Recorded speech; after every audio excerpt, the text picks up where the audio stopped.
I met her on a rainy Tuesday afternoon. I was in a rush, juggling coffee, my phone, and a stack of folders when I clumsily dropped everything near a cafe entrance. And just as I bent down to pick it up, a hand reached out and helped me. She smiled.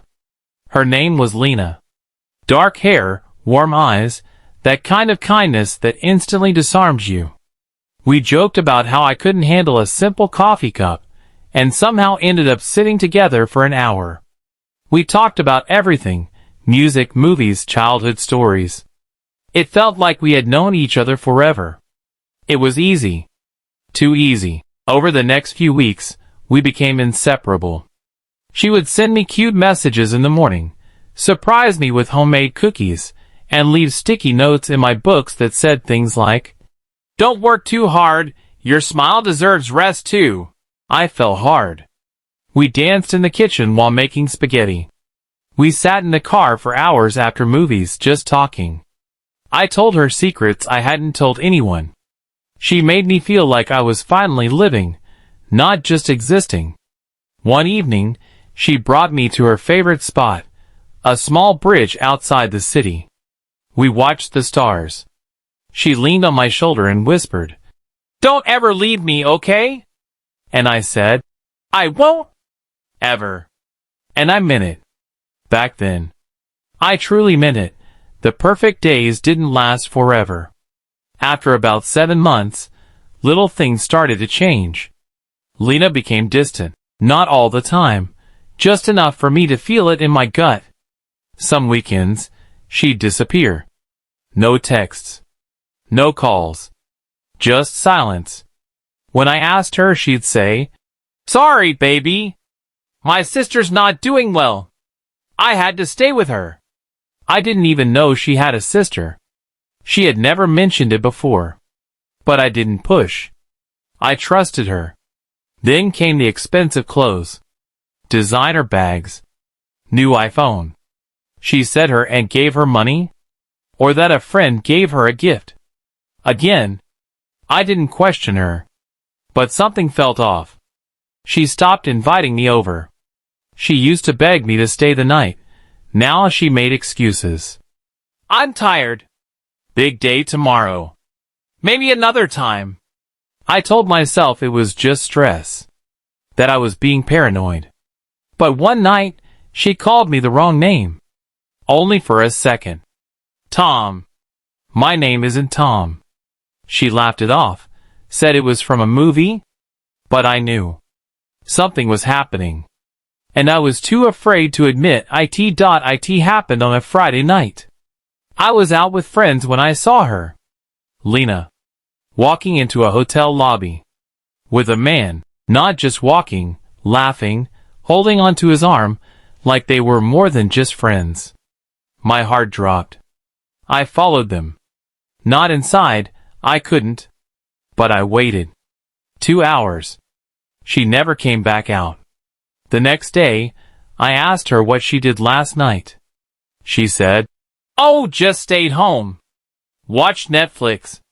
Fell asleep early." She looked me in the eye when she said it. And in that moment, I realized she was lying. I didn't confront her right away. I needed proof. So I did something I never thought I would. I followed her the next weekend. Same hotel. Different man. My world collapsed. The next morning, I asked her again, calm, quiet, "Are you seeing someone else?" She froze. Then tears. Lots of them. She fell to the floor and said, "I didn't want to tell you. I was scared to lose you." I asked, "Tell me what?"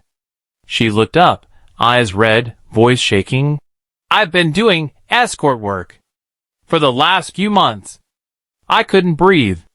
I felt like I'd been hit by a truck. "Why?" I asked. "Why would you do that?" She said her little sister was sick, paralyzed, that their family had no money, and she couldn't bear to watch her suffer. "It's not about the money anymore," she said. "I don't even enjoy it. I hate it. I needed to save her." She reached for my hand, begged me not to leave. told me I was the only good thing in her life. I sat there numb. Everything I thought I knew about her, shattered. But somewhere deep inside, a small voice whispered, "What if she's telling the truth?" I didn't sleep that night. I just stared at the ceiling, replaying everything over and over in my head. Lena, an escort? But for her sister? What if she really was just trying to help? What if I walked away and left someone who genuinely needed me? I opened our old photos, smiling at the beach, holding hands on the bridge, laughing over burned pancakes. Was all of that fake? And then I remembered the way she looked at me, the way she cried in my arms when her cat died, the little song she used to hum in her sleep. Could someone fake that? The next morning, I met her in the park. She looked pale, like she hadn't slept either. I asked her, "Do you want to stop?"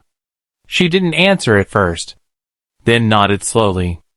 "Yes, I want a normal life again. With you. Only you." She said she'd already scheduled her last job, that she just needed time and a second chance. I told her the truth. "I don't know if I can trust you, but I want to try." She cried again. This time, I held her. We sat there for an hour in silence, just listening to each other breathe. The next few weeks were like starting over. We went to therapy. She quit everything cold turkey, or so I thought. She started working part-time at a bookstore. It felt real again. Not like before, but something new. Fragile. Honest. One night, I cooked dinner for her. We sat on the floor, no phones, just candles and music. She leaned her head on my chest and whispered, "I'm scared every day that you'll leave me." I replied, "I already did once, but I came back. That has to mean something." We both smiled. And for a while, it finally felt like maybe, just maybe, we had made it through the storm. It was a regular Wednesday when the truth hit me, again. I had joined a new gym, trying to take better care of myself, stay distracted. One evening, while lifting weights, a guy next to me struck up a casual conversation. His name was Jason. Cool dude. Funny. We talked about music, sports, and eventually dating.